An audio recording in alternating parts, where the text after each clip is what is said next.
चुनावी मंच हो या एक्टर का पंच, फटाक 30 सेकंड में खबर डाउनलोड कीजिए तक ऐप। रूस और यूक्रेन के बीच छिड़ी महाजंग में बिहार के भी कई छात्र फंसे हुए हैं, जिनके बारे में हम आपको लगातार बता और दिखा रहे हैं। जहां एक तरफ छात्र सरकार से गुहार लगा रहे हैं, वहीं दूसरी तरफ उनके परिजन उनकी सलामती के लिए काफी चिंतित हैं और मुसलसल उनके बाहिफाजत वतन लौटने की दुआएं भी कर रहे हैं। नमस्कार, हमारा नाम है समरीन और आपने देखना शुरू कर दिया है बिहार तक। यूक्रेन की तरफ से आपातकाल लागू होने के बाद यूक्रेन में फंसे मेडिकल के छात्र के परिवार में डर का माहौल बना हुआ है। इसी कड़ी में पटना जिले के मनेर के रहने वाले राजेश मिश्रा एवं सरिता मिश्रा के बेटे शुभम मिश्रा भी उन्हीं छात्रों में से एक हैं, जो मेडिकल की पढ़ाई करने के लिए यूक्रेन गए हुए थे। रूस के तरफ से जारी युद्ध के बीच यूक्रेन में फंसे मेडिकल के छात्र अब पूरी तरह से डर चुके हैं। यहाँ तक कि युद्ध की स्थिति बनने के बाद यूक्रेन में इंटरनेट सेवा भी पूरी तरह से बंद हो चुकी है, जिसके कारण बच्चे अपने माता पिता से संपर्क भी नहीं कर पा रहे हैं। यहाँ तक कि अगर बात होती भी है तो वो भी काफी मुश्किल से हो पा रही है। वहाँ पर जो मतलब ही होगा अपना बताना, वो वहाँ पर रथी नहीं ना है, सायरन नहीं ना बजा है, सायरन उरन नहीं ना बज रहा है। अभी तो नहीं बज रहा है, रात देखे थे न्यूज़ की गाड़ी हाँ, सब पकड़ा है रशियन पकड़ा है। से मत निकलना, अपना नथी से रहना, सबको हेल्प करिए रहा है। टेंशन लेने की जरूरत नहीं है ज्यादा, तो टेंशन हो जाता है। वहीं फंसे छात्र शुभम मिश्रा की माता सविता मिश्रा ने कहा कि जिस तरह से यूक्रेन में हालात हैं, उससे काफी डर सा लग रहा है और मेरा बेटा जो यूक्रेन में फंसा हुआ है वो भी काफी डरा हुआ है। कल 3 बजे दोपहर के बाद उससे हमारा संपर्क नहीं हो पा रहा है। इंटरनेट सेवा बंद होने के कारण बच्चे से बात नहीं हो पा रही है। पहले तो बच्चे से व्हाट्सएप कॉल के जरिए बात हो पाती थी, लेकिन अब जिस तरह से स्थिति यूक्रेन देश में बनी हुई है, उससे अब काफी डर सा लग रहा है। साथ ही उन्होंने ये भी कहा कि शुभम ने एम्बेसी से भी संपर्क करने की कोशिश की थी, लेकिन कोई खास मदद नहीं मिल पाई है। उन्होंने केंद्र सरकार और राज्य सरकार से हाथ जोड़कर गुहार लगाई है कि जल्द से जल्द उनके बच्चे को सुरक्षित वतन वापस लाया जाए।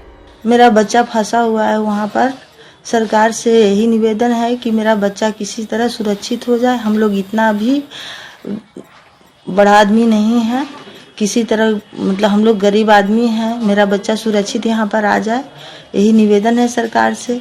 सुबह कल 3 बजे बात हुई थी उससे, वो बोला कि हाँ समाचार न्यूज़ ये सब सुन रहे हैं, यहाँ पर अभी मतलब ये है, लेकिन हम लोग घबराए हुए हैं, डरे हुए हैं, ऐसा मतलब भी है। इसीलिए हम लोग के बात कभी हो रहा है, कभी नहीं हो रहा है। नेट सुबह से 3 बजे के बाद से कभी मतलब हम लोग के कांटेक्ट में नहीं रहा, नेट भी नहीं, ऑनलाइन नहीं था। कब से उससे बातचीत बंद है आपका? कल 3 बजे बात हुआ था, उसके बाद से अभी तक हम लोग के बात नहीं हुआ है, कांटेक्ट में नहीं मतलब ही हुआ है।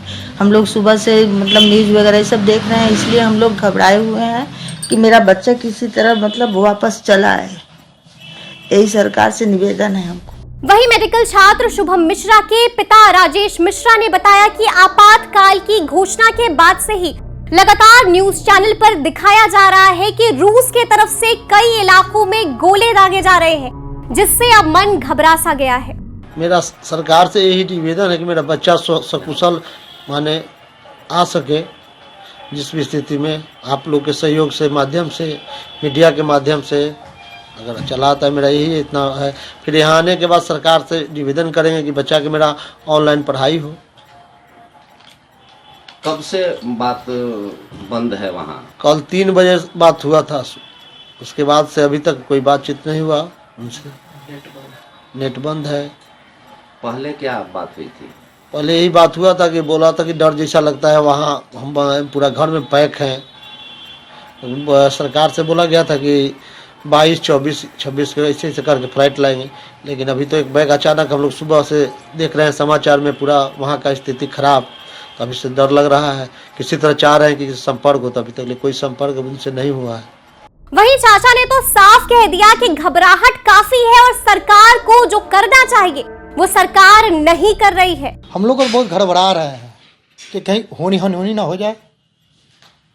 सरकार कुछ कर नहीं रही है। वहाँ का एमबीसी में भी गया है लड़का, कोई काम नहीं हो रहा है। और मेरे सरकार से दरखास्त है, बिहार सरकार और सेंट्रल सरकार दोनों से, कि कम से कम बच्चा को सकुशल लाया जाए। हम लोग बच्चा को भविष्य बनाने के लिए वहाँ भेजे थे। बातचीत हुई है? नहीं, कल 3 बजे के बाद बातचीत नहीं हुई है। वहाँ वो 3 बजे के बाद बोला कि नेट मेरा ख़त्म हो रहा है और वाईफाई भी वहाँ बंद है, इसलिए गड़बड़ाया। हाँ, गड़बड़ाए हुए हैं। चाहते क्या हैं? चाहते हैं कि जितना जल्दी मेरा बच्चा चला घर। आपको बता दें कि मेडिकल की पढ़ाई करने के लिए पिछले साल यानी कि साल 2021 के अप्रैल महीने में शुभम यूक्रेन के मेडिकल कॉलेज में पढ़ाई कर रहे हैं। इधर देश में माहौल बिगड़ने के बाद शुभम मिश्रा अब काफी घबरा से गए हैं।